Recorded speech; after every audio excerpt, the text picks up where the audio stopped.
participants in the following public affairs program do not necessarily reflect the position or beliefs of WDEF or its staff.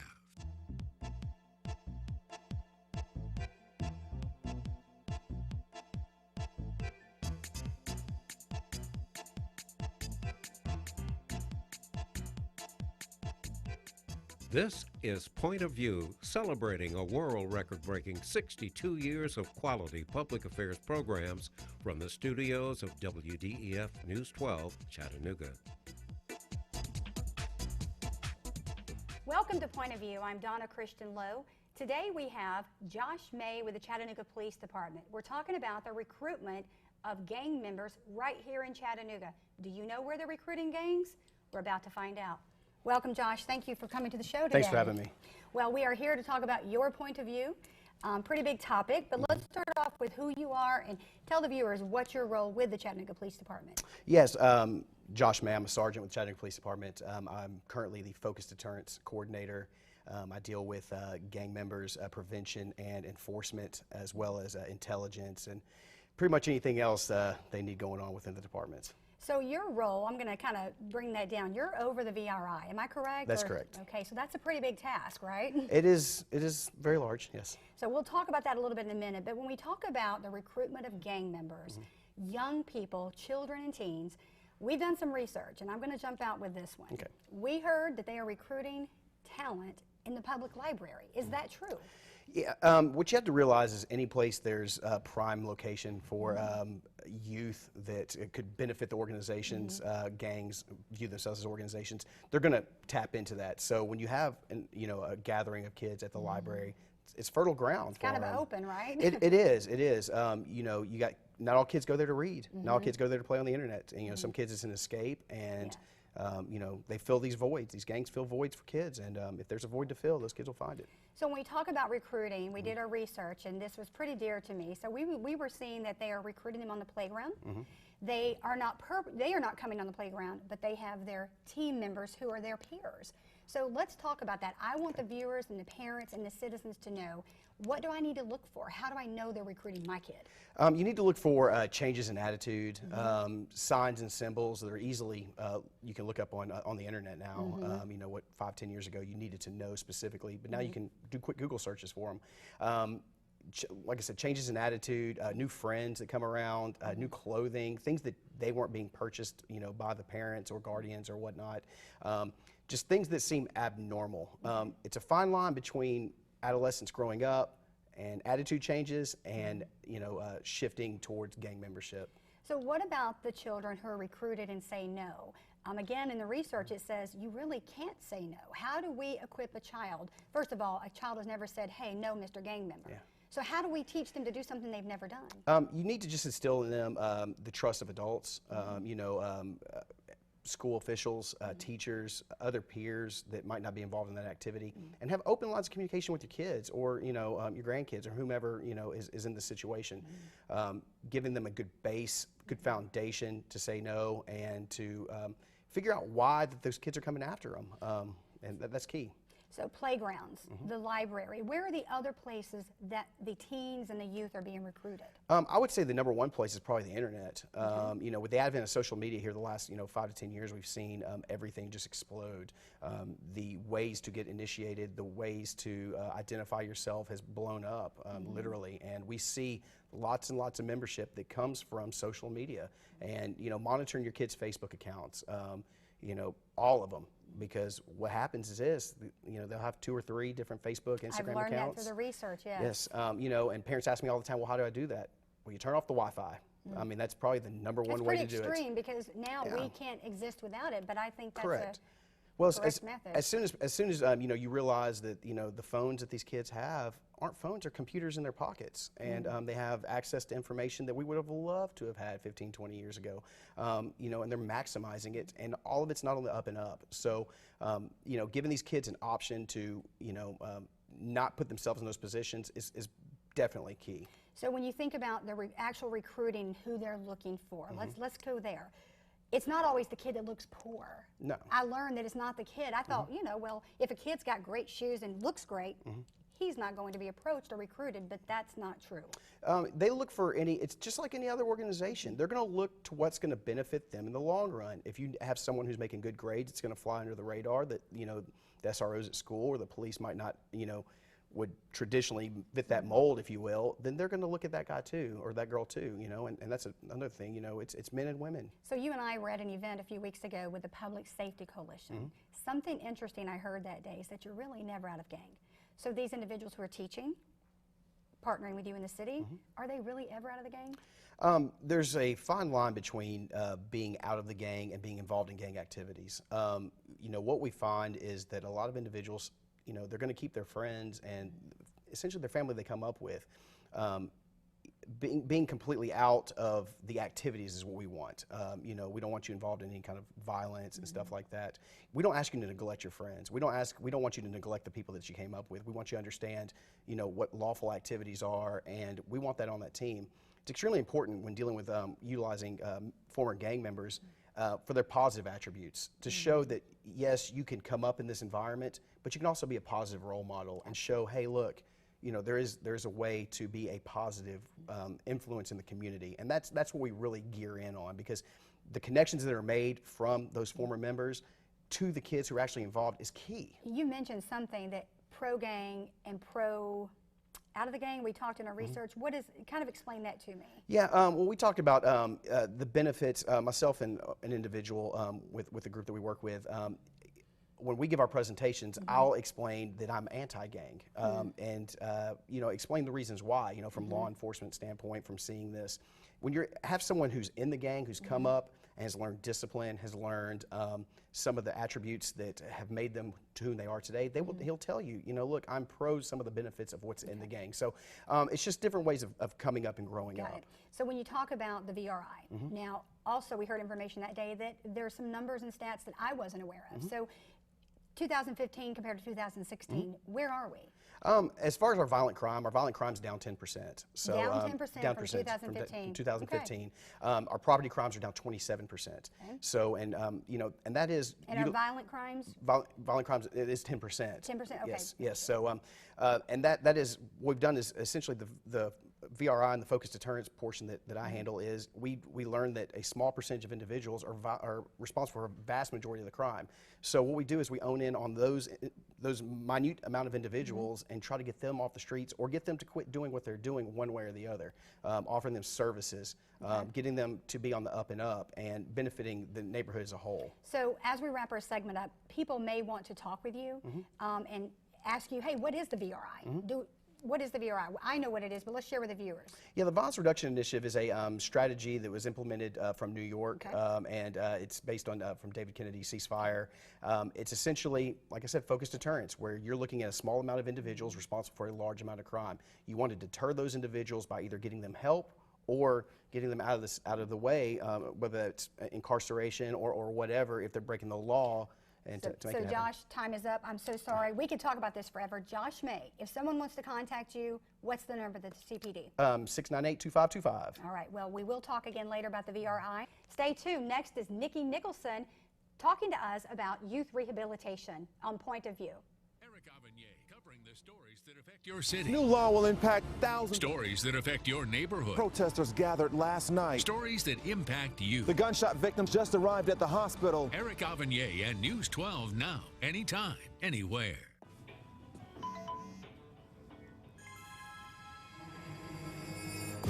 Hey!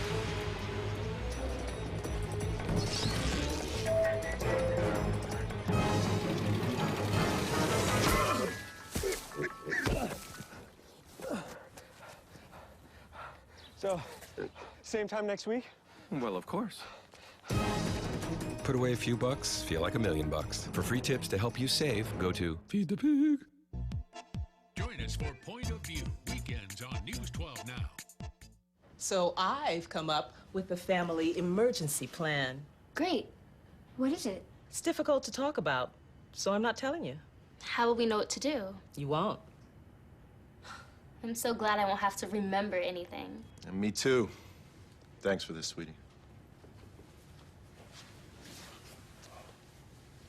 Talk to your kids about who to call, where to meet, what to pack. Visit ready.gov/kids for tips and information.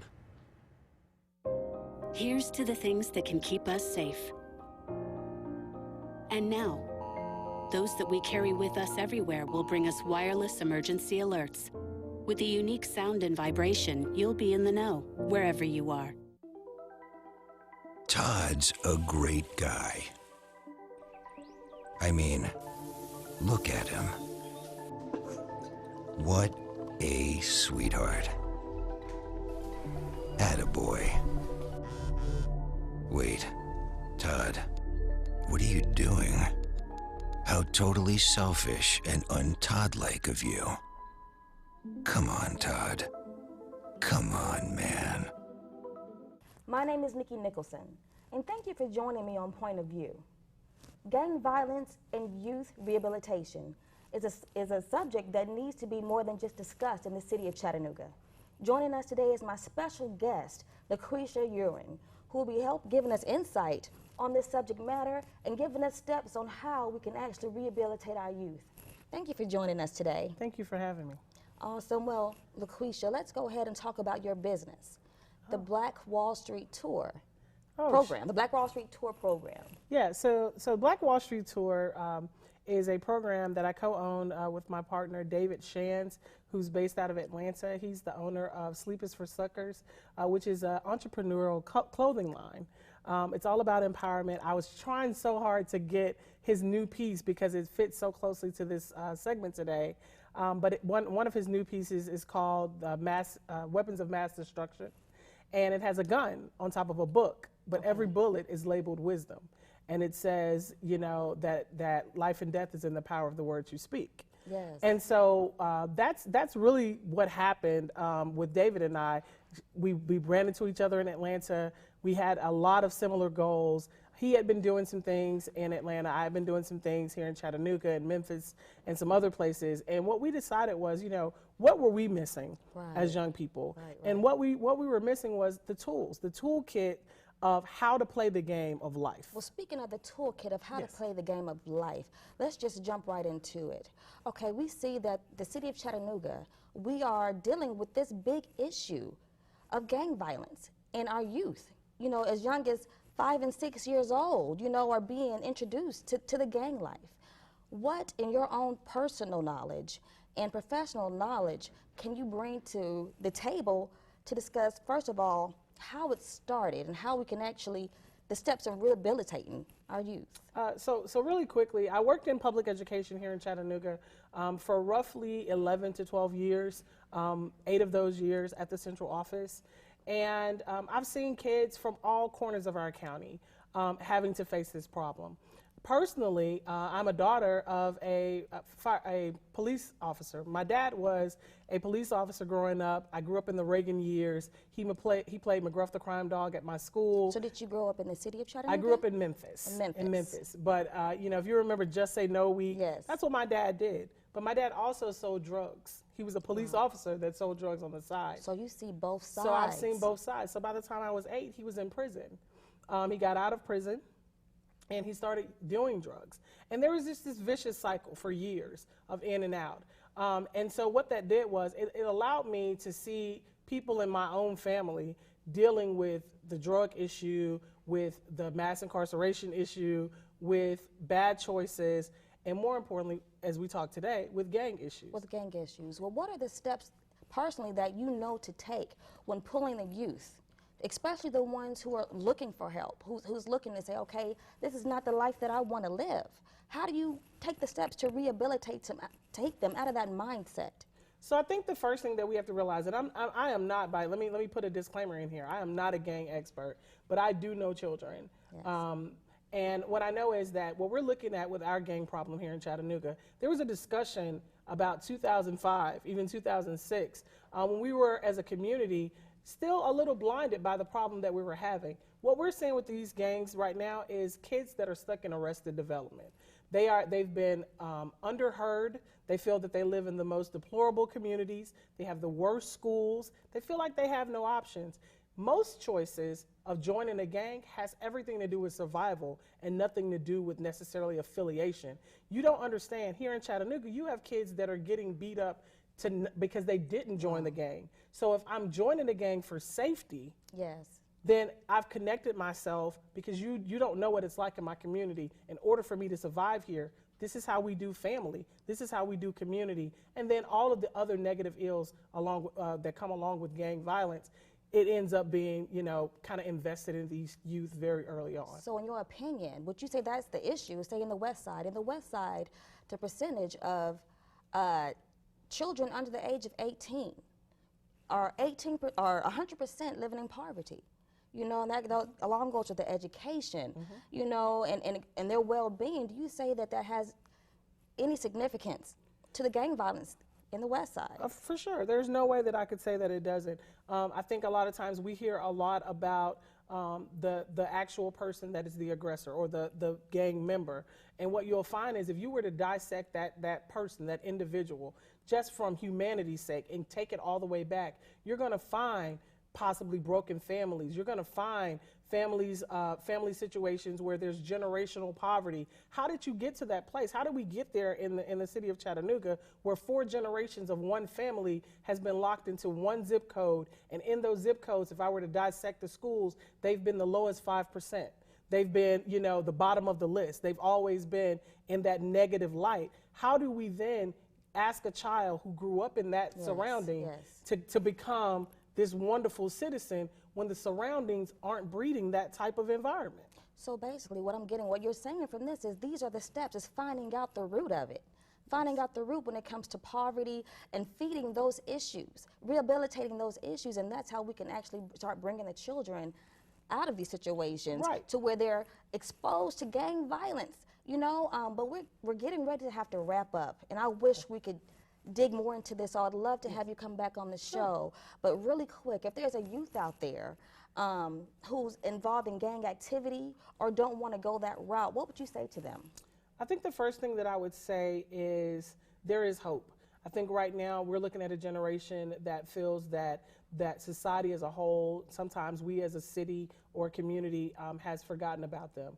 But let them know that there's hope and there's ways out. And there are different people that are out here to help you.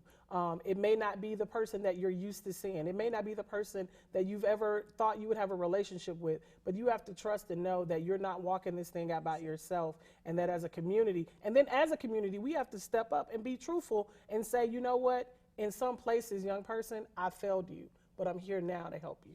That is awesome. That is very powerful, LaQuisha, and I thank you for coming on this show. Thank you for having me. Thank you for joining me on Point of View. Will knowing CPR save your life? Stay tuned for the next segment with Nyara.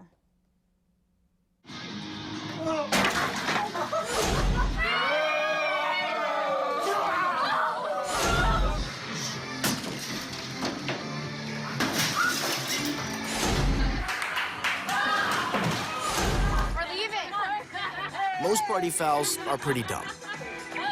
But if you decide to drink and drive underage, you could lose your license and your freedom. Underage drinking and driving, the ultimate party foul.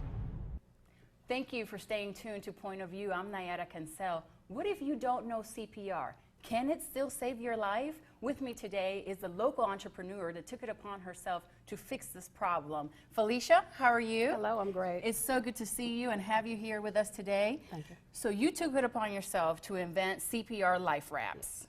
Why? Well, the CPR life wrap is a disposable template that is used to help the responder with the CPR technique. The reason why I actually invented this product was due to an incident that happened with my 2-year-old son. Okay. He was in a choking incident, and while we were driving, we noticed that he was choking in the back seat. Now, I am a medical professional and CPR certified, but in that very moment, I could not remember what to do. So you panicked? I panicked and forgot. And so can life wrap CPR, I'm sorry, CPR life wrap actually be used by people that don't know CPR? Yes, it can be, because it has all the instructions and all the images. That's how we made it. So it can be, I always say, so simple a child could do it. And I'm going to show the viewers. It's hard to see because this is clear, but there is actually writing on this template that will walk you through it. And with us today, we actually have Terry, who is an instructor and a CPR specialist, correct? What do you think about the CPR Life Wrap? I think it's a wonderful product. I've been teaching CPR for 15 years now, and we still have so many people that have taken the class, and just like Felicia, they will panic. That's one of the reasons I teach CPR. I want everybody to know CPR, so that if you have that one person to panic, you'll have that second or third person that can step in and remember the steps. This takes that anxiousness away. It helps people to understand. I mean, CPR is definitely easy, because if you call 911, one of the first things they ask you is, do you know CPR and are you willing to do it? And they can and will talk you through doing CPR. It's like a guided assistance, Yes. you know, for what you already know, Right. And or this what is- you may not know. And this helps because it actually shows the placements that the dispatchers are telling you to place your hands, and it gives you that template that you're going to give good quality CPR. And so that's one of the main things. You have people that will do CPR, but if it's not quality chest compressions, then you're not actually helping the patient. So I believe that this is going to actually help the patients. Yes, and I want to talk to Umbria for a moment. I know that you actually had to perform CPR on a very close relative of yours, and please tell us the story. Well, that morning my mom, he had got up and he wasn't feeling very well. And this was your father? My father, correct? yeah. He wasn't feeling very well, so he said, I'm gonna lay down and go back to sleep. Just don't wake me up, and I'll just go to work whenever I get done. So she went and got his heart medicine, thinking that it would slow his heart down, and he took it. He said it's slowing down. My mom's like, all right, well, you know, I'll go fix your lunch, and I'll just tell you bye, and then, you know, call me when you wake up. And so my mom went to sit down on the couch, and she heard a big gasp. And she went in there, and he was unconscious but was still breathing. And by the time she got in there, he was actually not breathing anymore. And she come and got me, and I jumped straight up out of the bed and dialed 911, and she was freaking out, but I was so calm. And I dialed 911, and we got him on the ground, me, my sister, and my mom, and we started CPR until the paramedics got there. Did your father live? He did not. He died at home. He did not live. He had a blood clot that went to his heart. And so that would have not been able to be prevented It through would CPR not have, regardless. but it would have been good for her if I wouldn't have been at home, just because she would have known how to do CPR. Yes, and you know, or bringing it back around, you know, we see cases of people where they don't know when people do need CPR or not. We've seen videos on social media where people are just holding a baby out, not knowing what to do, or someone laying out in the floor. What can you tell our audience that are good symptoms to look for on needing CPR? Well, right now, the American Heart Association, they teach to check for responsiveness. Is the person waking up? Are they responding to any type of pain stimulus that you may be giving them? And we're looking for normal breathing. We don't teach checking the pulse, and we want to get these things done within the first 10 seconds. So if you don't see normal breathing, or you don't get a response from that patient, you want to assume that they are going to need CPR. You want to call 911 and get that started for them. Right. And you want to call 911 first. Yes, right? definitely. Right. If you've ever taken a CPR class, you know that you appoint someone to to call 911 first before doing CPR. Now, tell me about this Life Wrap. Does it come in just one size? Because, you know, we're all made a little different. No, well, actually, the CPR Life Wrap comes in 3 sizes, one for adult, and we have child, and infant.